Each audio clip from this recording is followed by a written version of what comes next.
यहाँ पर तशरीफ़ लाए हैं आप लोगों के साथ मुखातिब होने के लिए।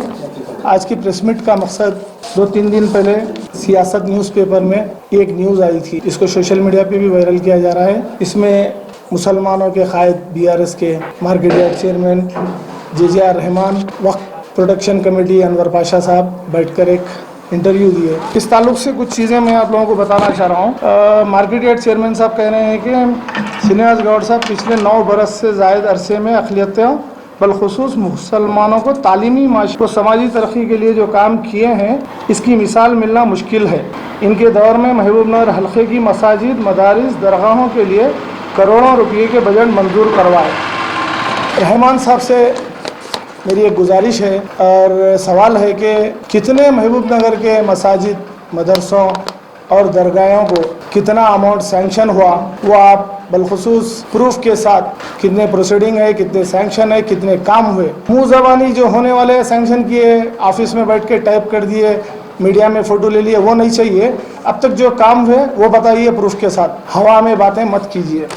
दूसरी, फलाही स्कीमात में मुसलमानों को मसावी तरक्की के मौके दिए गए। मैं पूछना चाह रहा हूँ BRS पार्टी हुकूमत से, मुसलमानों को दूसरों के बराबर में मसावी, ये कह रहे हैं स्कीमात में मिला, बराबर का हिस्सा मिला। ऐसी कौन सी स्कीम है जो मुसलमानों को बराबर का हिस्सा मिला? क्या वो माइनॉरिटी लोन है, या सेविंग मशीन्स है, या कुछ ब्यूटिशियन सेंटर है, या फिर टेलरिंग सेंटर है? क्या है मुझे बताइए। जितना मुझे पता है, माइनॉरिटी लोन पिछले 9.5 साल के अंदर 5 महीने पहले अनाउंस हुआ था।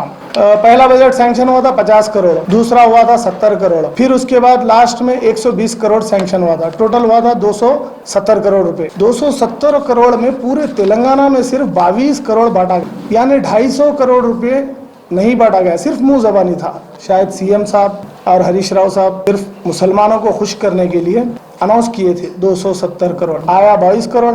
22 करोड़ में मैं समझता हूँ तकरीबन 15 करोड़ तो सिर्फ ओल्ड सिटी में गया, हैदराबाद में, शायद वो असदुद्दीन अवैसी साहब के बोलने पे गया। बाकी बजट में समझता हूँ पूरे अजला में, पूरे डिस्ट्रिक्टों में सिर्फ और सिर्फ 5 करोड़ रुपये आया। महबूब नगर की बात ले लीजिए, यहाँ पर 70 से 80 लोन आए, उससे ज़्यादा लोन नहीं आए। बाकी के लोन आखिरी वक्त तक रोका गया। क्यों रोका गया, इसका किसी के पास जवाब है? हमारे पिछले जो मंत्री थे, माजी मंत्री, उनके पास जवाब है इसका। सेविंग मशीन्स एक भी नहीं बांटी गई महबूब नगर में। क्यों नहीं बांटी गई? एक भी मुसलमान बच्चियों के लिए टेलरिंग सेंटर नहीं आया, ना तो ब्यूटिशियन सेंटर आया। आप कह रहे हैं पूरे स्कीमत में बराबर मसावी तरक्की का मौका दिया गया मुसलमानों को। कुछ नहीं दिया हमको सिर्फ लॉलीपॉप दिया गया। 9.5 साल में मुसलमानों को सिर्फ लॉलीपॉप, उससे हट के कुछ नहीं दिए ये लोग। रही बात दरगाह और मस्जिदों के लिए 1 करोड़ 60 लाख रुपए, मुझे जितना पता है, शाह साहब दरगाह, अब्दुल खादर साहब दरगाह, बागमर साहब दरगाह, 3 जगह कम्युनिटी हॉल बना, 20-20 लाख का शायद बना, 60 लाख का बना। ये 1 करोड़ और किसके है? मुज़बानी है ये। दूसरा, मस्जिद, दरगाह, मदारिस, कम्युनिटी हॉल के लिए 3 करोड़ 63 लाख रुपए। ये सिर्फ पेपर में लिखा गया 3 करोड़ 63 लाख रुपए। ये 3 करोड़ 63 लाख की प्रोसीडिंग बताइए या सैंक्शन पेपर बताइए हमें। हम तो कहीं भी नहीं देखेंगे मस्जिद, कम्युनिटी हॉल, मदरसे मुस्लिम्स के लिए, सिर्फ मुँह ज़बानी बताया गया। और फंक्शन हॉल माशाल्लाह शायद हर जगह बना, महबूब नगर में एक ही नहीं बना 9.5 साल में फंक्शन हॉल। और एक चीज़, डबल बेडरूम के ताल्लुक से कहा गया 3000 डबल बेडरूम में 780 डबल बेडरूम मुसलमानों को दिया गया। 780 में से 38 या 39 उलमा, मौज़न और इमाम को दिया गया। इलेक्शन से बिल्कुल एक 15 दिन 20 दिन पहले इमाम मौज़न क्यों याद है आपको? जब मुसलमान को हर काम कर रहे हैं तो आप इमाम मौज़न 9.5 साल में आपको पहले ही याद आना था। और ये डबल बेडरूम की लिस्ट अब पूछ चुके हैं कांग्रेस में, अभी तक इसकी लिस्ट बाहर नहीं आई। मुझे जितना पता है 5 साल पहले रोनाल्ड रोज कलेक्टर थे, वो एक ही क्रिस्तान पल्ली के 365 डबल बेडरूम की डिप उठाए थे। वो डिप में शायद 30-40 मुसलमान को उठे थे। उसके बाद 2500 से ज़्यादा डबल बेडरूम कोई डिप नहीं उठा, किसी को बता के नहीं दिया गया हुआ है। वो डबल बेडरूम किसको दिए, क्या से दिए, लिस्ट चाहिए उसकी। क्या आप अपने कैटर्स को दिए, या आप अपने कार्यकर्ता को दिए, अपने लीडर्स को दिए, काउंसलर्स को दिए, सरपंच को दिए, किसको दिए, उसकी डिटेल। या फिर जो है ना कुछ लोग बेच लिए। खैर, आप लोग को कितना भी लिस्ट पूछो, कोई भी पूछो, आप लोग देने वाले नहीं हैं, हम लोगों को भी पता है वो। तीसरी चीज़, खबरस्तान को 15 एकड़ ज़मीन आप माथा पीट कर बोल रहे हैं पूरे महबूबनगर में जहां भी जा रहे हैं 15 एकड़ जमीन दिया, 15 एकड़ जमीन दिया। ये वीराना पेड़ में सिर्फ 2.5 एकड़ जमीन दी गई, इनगुंडे में 5 एकड़ जमीन दी गई थी जिस पर आज डबल बेडरूम बन गए। 2.5 एकड़ यानी 12.5 एकड़ का झूठ है। 3 एकड़ शायद अब बागमर साहब दरगाह के बाजू एक पहाड़ दिए थे जिसको कुछ मुसलमानों ने, 1-2 काउंसलर ने सब मिलकर पैसे जमा कर चंदा करके साफ सफाई की। उसके बाद अचानक से उस पे आके जो है ना पुलिस ट्रेनिंग सेंटर या एसपी ऑफिस ऐसा कुछ बोलकर काम शुरू किया गया। जब डिस्लेरी के गोल मस्जिद के मुसलमान गड़बड़ किए तो बोला गया जाओ तुम्हारा बोर्ड लगा लो खबरस्तान का। बोले मैं समझता हूँ वो भी प्रोसीडिंग बन गई उसकी, सिर्फ हम लोगों को गुमराह किया जा रहा है, दूसरा और कुछ नहीं है। 2.5 एकड़ जमीन 9.5 साल में जब दी गई बोले तो हम लोगों को क्या था, ये भीख था क्या? आप झूठ क्यों बोल रहे हैं? पूरे महबूबनगर में 15 एकड़ दिए, 15 एकड़ दिए, साफ सीधा बोलिए। और मैं ताज्जुब कर रहा हूँ बीआरएस के मुसलमान लीडरों की, वो डर क्यों रहे हैं सच बोलने से? झूठ क्यों बोल रहे हैं? किस दबाव में झूठ बोल रहे हैं? किस गुमराही? आप बोल रहे हैं दूसरे गुमराह कर रहे हैं मुसलमानों को, और गुमराह तो आप लोग कर रहे हैं। अगर आप सच बोल रहे हैं तो चलिए मस्जिद में ठहर के मुसलमानों को बोलिए कि क्या क्या दिया गया, क्या क्या नहीं दिया गया। आप लोग गुमराह कर रहे हैं मुसलमानों को। आप लोगों की बौखलाहट बता रही है मुसलमान वोट पूरा तब्दील हो चुका है। 10 साल बाद हिंदुस्तान के मुसलमान बदल रहे हैं। 10 साल पहले एक ही पार्टी कांग्रेस बोलती थी, इसको तोड़ा गया हमारे वोट को। बीजेपी से लेके पूरे स्टेट पार्टीज ने इस वोट बैंक को तोड़कर अपनी तरफ लाकर अपना अपना खेल पूरे इंडिया में रचाया गया। शादी खाना तो एक ख्वाब रह गया महबूबनगर का, एक पहेली रह गई। मुस्लिम शादी खाना बनेगा या नहीं बनेगा? बोल दिए 100 करोड़ का शादी खाना बना रहे हैं, कब बनेगा? आप हारने के बाद हम बना लेंगे कांग्रेस पार्टी शादी खाना, मगर ये अफवाह तो मत उठाइए कि 100 करोड़ सैंक्शन हुए शादी खाने के लिए, क्योंकि थक गए हम लोग सुन के 9.5 साल से। और एक चीज़ है हज हाउस, माशाल्लाह हज हाउस के ऊपर इतनी सियासत चली महबूबनगर में 10 साल से। हैदराबाद जाना पड़ रहा हाजियों को, हैदराबाद जाना पड़ रहा है, यहाँ हज हाउस बना रहे, 1 जगह 2 जगह 3 जगह 5 जगह उसकी जो है ना स्टोन रखा गया, बुनियाद संगे बुनियाद, हर जगह नारियल फोड़ा गया। कोई वहाँ दिए ज़मीन, कोई यहाँ दिए, कुछ नहीं हो सका शादी खाना हमारा। और वक्फ बोर्ड हमारे अनवर पाशा वक्फ प्रोटेक्शन कमेटी के मेंबर, वो बोलते हैं वक्फ की ज़मीन सब सेफ़ है। मैं उनसे एक सवाल कर रहा हूँ, डेंटल के पीछे की 24 एकड़ ज़मीन सेफ़ है क्या अनवर पाशा साहब? या फिर उस पर कौन काबिज है, किसके नाम पे पट्टा हो गया, क्या चल रहा है, आप बता सकते हैं? कौन सी कौम है, क्या है, ज़रा उसकी भी हमें वजाहत कीजिए। आप लोग अगर सच्चे मुसलमान हैं, महबूबनगर के मुसलमानों को गुमराह मत कीजिए। मुसलमान बदल चुका है, मुसलमान को समझ में आ चुका है कि हम इस बार सिर्फ कांग्रेस के साथ है, कोई और पार्टी के साथ नहीं है। लिहाजा एक असम्बली में अकबरुद्दीन ओवैसी साहब एक बात बोले थे सीएम केसीआर साहब को, एक राजा की कहानी सुनाए थे। तो महबूबनगर में मुझे तो ऐसे ही लग रहा है कि मुसलमानों को तुमने हमारे कान खुश किए नारे लगा के, हम आपको आपके कान खुश किए सोप सुनाकर, इतने करोड़। मैं आप लोगों से और एक गुजारिश कर रहा हूँ, कल हमारे गौड़ साहब मेरे वार्ड में आए थे।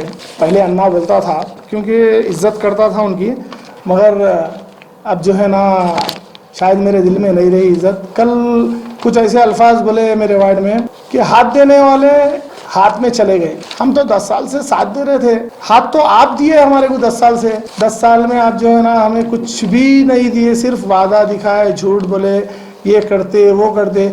मेरे वार्ड में कोई काम नहीं हुआ। मेरे वार्ड में ना, मेरे वार्ड में कोई डबल बेडरूम दिया गया गरीब को, ना मेरे वार्ड में कोई लोन दिया गया, ना कोई स्कीम, कोई काम, कुछ नहीं दिया मेरे वार्ड में। उसकी वजह शायद ये थी कि हम लोग इम्तियाज साहब के साथ, जो माइनॉरिटी फाइनेंस कॉर्पोरेशन चेयरमैन है, उनके साथ रहते थे। अब पूरे महबूबनगर को पता है, स्टेट लेवल पे पता है, सीनियाज गौर साहब की, इम्तियाज साहब की शायद नहीं बनती। वो किस वजह से नहीं बनती अल्लाह आलम, वो दोनों को मालूम है। तो कभी भी बोलते थे पार्टी वाले कि तुम इम्तियाज के आदमी है, तुम्हारा कोई काम नहीं होगा। लिहाजा दिल में ऐसे आया, चलो ना इम्तियाज चाहिए ना सीनियाज गौर चाहिए हम लोगों को, हम अपना रास्ता खुद चुन लेंगे। कांग्रेस पार्टी में आने की वजह ये है, हमारी आवाम और ख़ास तौर से राहुल गांधी जी की जो पदयात्रा थी, भारत जोड़ो यात्रा, उससे बहुत ज़्यादा मुतासिर हुए हम लोग, क्योंकि वो एक हिंदुस्तान के प्रिंस है। हिंदुस्तान की आवाम के लिए भारत जोड़ो यात्रा निकाले, वो पैदल निकले। उनका एक डायलॉग बहुत अच्छा मुझे सुनकर खुशी होती, नफ़रत के बाज़ार में मोहब्बत की दुकान खोलने निकला हूँ। तो माशाल्लाह वो बहुत पसंद आया मुझे। हिंदुस्तान में 10 साल से नफरत चल रही है सिर्फ अपनी कुर्सी के लिए, सियासत के लिए, तो वो मोहब्बत बांट रहे हैं। हम भी थोड़ा ताउन उनके साथ करने के लिए निकल गए। इंशाल्लाह महबूब नगर के मुसलमानों का ताउन हम लोगों के साथ रहेगा। हमारा कदम आप लोगों के साथ हम भी रहेंगे। हमारा साथ दीजिए 30 नवंबर तक। और कोई भी भटकाने आए, कोई भी झूठ बोलने आए मुस्लिम लीडर BRS के, आप लोग यकीन मत कीजिए।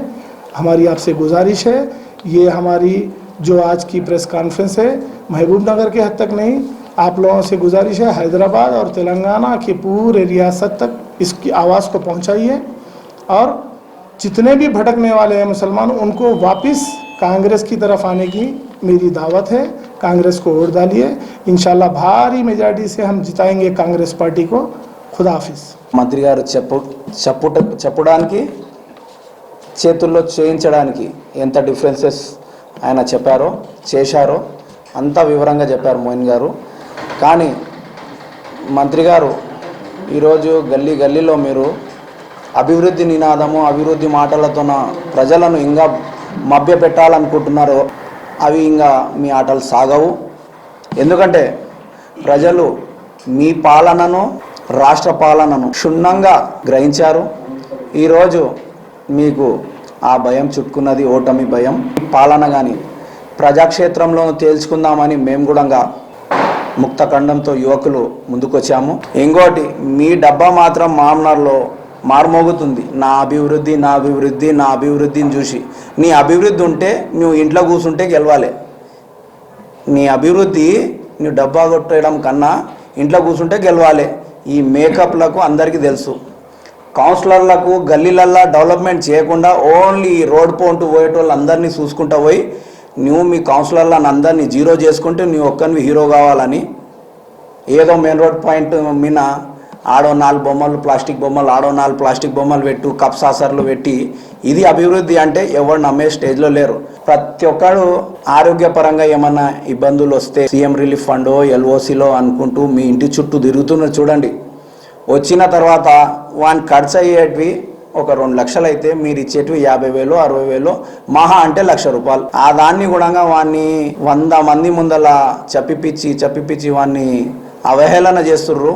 అది మాత్రం నేను అంటున్నా, ఒక వ్యక్తిగతంగా చెప్తున్నా. వాళ్ళని ముందుకు తెచ్చి ఏదో చెప్పుకుంటే మాత్రం అది ఆ పాపం మీకే చుట్టుకుంటుంది. అలా అంటే కాంగ్రెస్ ప్రభుత్వం రాజీవ్ ఆరోగ్యశ్రీ అనే పథకం ద్వారా ఎంతోమంది అనారోగ్యాలకు గురైన వాళ్ళు కార్పొరేట్ హాస్పిటల్లో ఎంచుకొని మరీ కార్డు జేబులో పెట్టుకొని నచ్చిన హాస్పిటల్లో పోయి వాళ్ళు వైద్యం చేయించుకుంటుంటారు.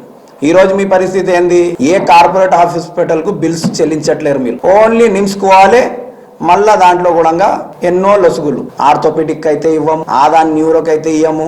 ఇది అవసరం అంటున్నాను. ప్రభుత్వం ద్వారా వచ్చినాయి. అది కూడా ఇచ్చి వాడిని చేపించి మనతో మళ్ళా మైక్ పట్టుకొని చెప్పియడం ఇది నీకు తగదన్న. 100% ప్రభుత్వం ఉన్న తర్వాత ఖచ్చితంగా లబ్ధి పొందడానికి చూస్తారు. అది కూడా ఇది క్రమంగా చెప్తున్నా. రాజీవ్ ఆరోగ్యశ్రీ కార్డు ముందల మీరు ఇచ్చే సీఎం రిలీఫ్ ఫండ్, LOCలు మాత్రం వేస్ట్ అని చెప్తున్నా.